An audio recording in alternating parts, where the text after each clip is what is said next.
Good morning বন্ধুরা, কেমন আছো তোমরা সবাই? আশা করি ভগবানের আশীর্বাদে তোমরা সবাই বেশ ভালো আছো। আমরাও ভালো আছি।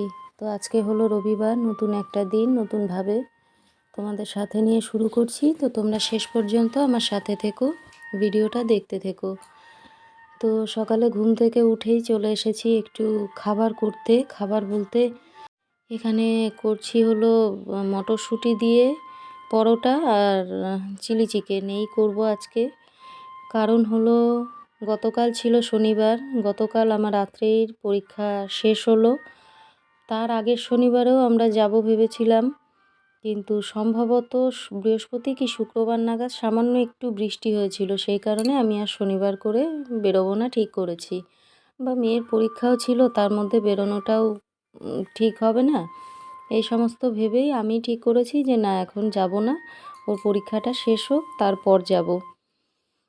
তো বেশ কয়েকদিন হয়ে গেছে ঘুরতে যাওয়া হয়নি, বাচ্চাদেরও মনটা খারাপ। আমার হাজব্যান্ড তো বলেই চলেছে চলো চলো চলো, কিন্তু আমি জোর করেই আটকেছিলাম পরীক্ষার জন্য, যে না, মেয়ের পরীক্ষাটা শুরু হোক, শেষ হোক, তারপর একবারে যাব। তো যাই হোক, মনটা ভালো নেই, কিন্তু তার মধ্যেই বেরিয়ে পড়লাম একটু ঘুরতে।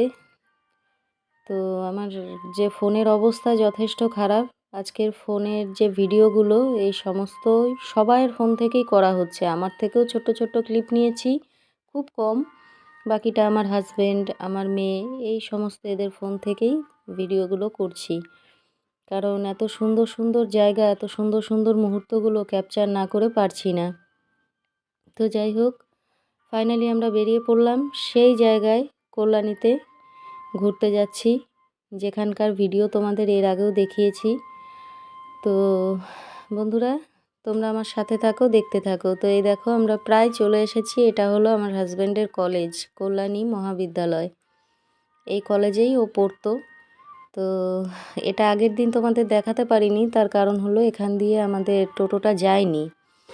তো আজকে এখান দিয়েই আনতে বলল আমার হাজব্যান্ড টোটোওয়ালাকে। তো সেটাই দেখালো, আমার মেয়েরাও ফার্স্ট টাইম দেখলো তার পাপার কলেজ। তো মা বাবার কিছু স্মৃতি, কিছু পরিচিত জায়গা, সেটা কলেজ হোক, স্কুল হোক, বা বিভিন্ন জায়গা হোক, এগুলো মানে ছেলে মেয়েদের মনে হয় দেখতে বেশি ভালো লাগে। তো আমার মেয়েরা ভীষণ খুশি, ঘুরতে বেরিয়ে অনেক কটা দিন চলে গেছে, ওরা ঘুরতে পারেনি। আর এই দেখো, এখানে দেখতে পাচ্ছ আমার ওই পাশটাতে একটা ঘরের মতো দেখা যাচ্ছে। এই ঘরটায় কি আছে জানো? এর ভেতরটায় ক্যামেরা অ্যালাউ নেই। এর ভেতরটায় রয়েছে ভারতের ইতিহাসের সমস্ত কিছু, মানে ওনারা আমাদের যে ইতিহাস, সেই পুরানো ইতিহাসকে একটা মানে কিছু সাজিয়ে, সেই সমস্ত সিচুয়েশানগুলোকে সাজিয়ে রেখেছে পুতুল দিয়ে, আর মুখে মুখে বলছে যে কি কি হয়েছিল, কত সালে কোন যুদ্ধ, কিভাবে স্বাধীনতা এসেছে, কিভাবে কি হয়েছে, ইংরেজরা কিভাবে শাসন করেছে, হ্যাঁ, সেই সমস্ত কিছু ওর ভিতরে রয়েছে। খুব ভালো লাগবে, 50 টাকা করে মাত্র টিকিট। কিন্তু ইতিহাসের যেইভাবে ঘটনাগুলো শোনানো হবে, আমরা বইয়ে পড়তেও হয়তো বাচ্চাদের অতটা মাথায় থাকে না, কিন্তু ওর ভেতর থেকে শুনলে যেভাবে বলছে, বিশ্লেষণ করছে, সত্যিই খুব সুন্দর। তো যাই হোক, ঘুরতে ঘুরতে ওখান থেকে বেরিয়ে আমরা একটু বোটিং করার জন্য চলে এসেছি। তো আমাদের বোটটা এখনও ছাড়েনি, আমরা সবেমাত্র উঠেছি। তো এর আগের বার এসে বোটিংটা করা হয়নি, এবার করব এরকমই একটা ইচ্ছা ছিল। তো যাই হোক, চলে এলাম। এই যে আস্তে আস্তে আমাদের বোটটা ছাড়ছে। তো কি ভালো লাগছিল জানো না, মানে আমি ফার্স্ট টাইম বোটিং করছি, মানে আমরা উঠেছি বোটে। এখানে মানে চালানোর জন্য লোক রয়েছে, আমাদের খালি বসে থাকতে হবে। এমনও বোট ছিল যেটা আমাদের নিজেদেরই চালাতে হবে, কিন্তু আমরা সেটা করিনি, কারণ রিস্ক নিইনি, বাচ্চারা রয়েছে, বাই চান্স কী হবে, উল্টে পাল্টে যদি পড়ে যাই, এই সমস্ত ভয় পাচ্ছিলাম। হ্যাঁ, তো যাই হোক, কি ভালো লাগছে দেখো, জল আর জল চারিদিকে, ওফ কি দারুণ! হাত দিয়ে দিয়ে জল ধরছিলাম, দারুণ লাগছিল। মানে এত জল, এত জল, বহুদিন যাবৎ এত জল দেখিনি, আর এত জলের মধ্যে আসিনি। ছোট্টবেলার কথা খুব মনে পড়ে যায়, কত সাঁতার কেটেছি বড় বড় পুকুরে, বাড়ির পাশে ভর্তি পুকুর, চারিদিকে পুকুর। প্রচুর সাঁতার কেটেছি, ঘন্টার পর ঘন্টা কেটে গেছে, মার খেয়েছি, বকা খেয়েছি, ভেজা গায়ে মার খেয়েছি, মানে সে অনেক এক্সপিরিয়েন্স। কিন্তু বহু বছর যাবৎ এগুলোর থেকে দূরে। আজকে এত ভালো লাগছিল বোটিং করতে এসে, ওফ দারুণ দারুণ। তো এই যে আমরা দুজন একদিকে, ওরা দুজন একদিকে, ওরাও ক্যামেরা করছে, ক্যাপচার করছে, কারণ ওদের কাছে এটা প্রথম এক্সপিরিয়েন্স। এত জলের মধ্যে এসে এইভাবে এত জলের কাছে থাকা ওদের কাছে প্রথম এক্সপিরিয়েন্স। ওরা দেখবে কোথা থেকে, এখানে পুকুর থাকলেও তো নষ্ট হয়ে যায়, মানুষ কাজ করে না। হ্যাঁ, তো আমার কাছে এটা অনেক দিন পরের একটা এক্সপিরিয়েন্স আমার কাছে, যদিও এটা আমি ছোটোবেলা থেকেই এগুলোর মধ্যে ছিলাম। কি বলবো, মানে দারুণ দারুণ।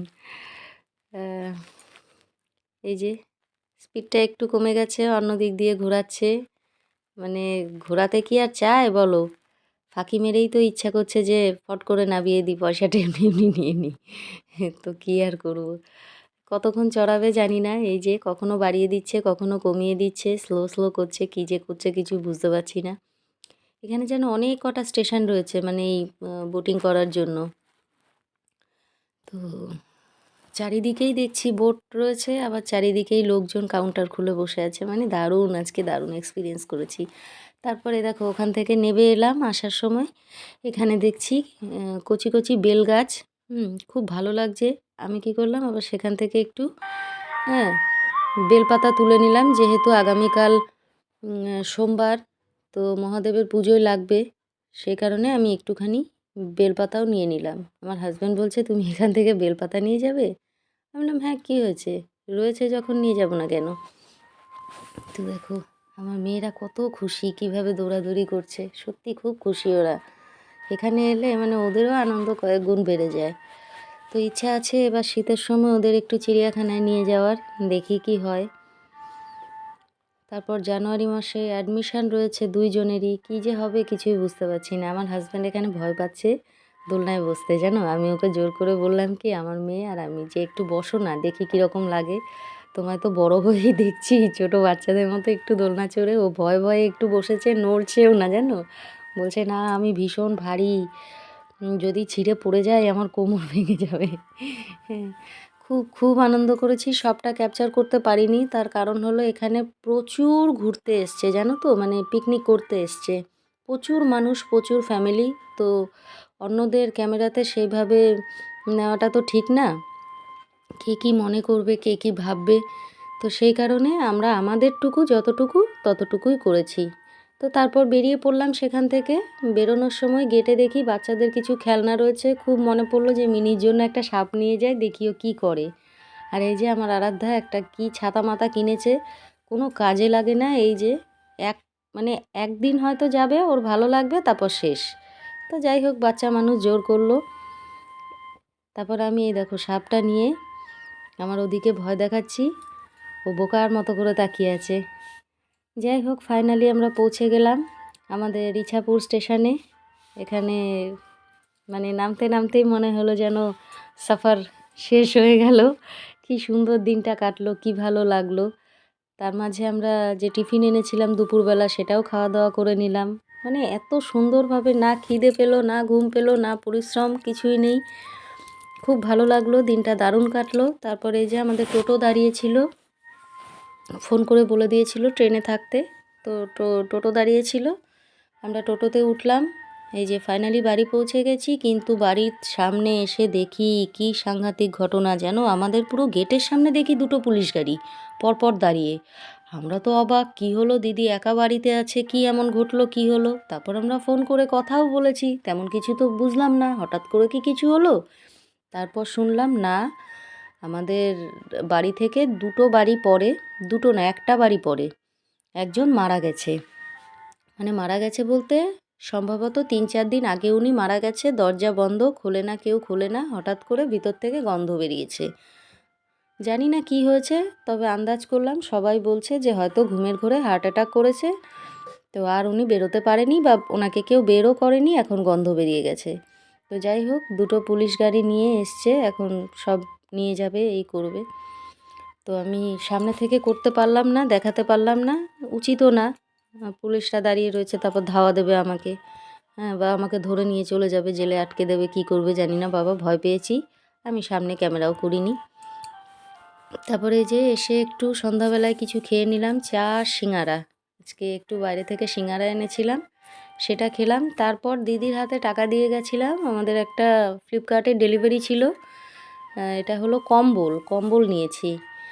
তো কম্বল রয়েছে, আর দুটোর প্রয়োজন, কারণ আমার ভীষণ শীত, আমার ভীষণ ঠান্ডা লাগে। তো একটা এসছে, আরেকটা 2-3 দিন পর আসবে। তো এটা আমার আত্রেয়ীকে দিয়ে দেব।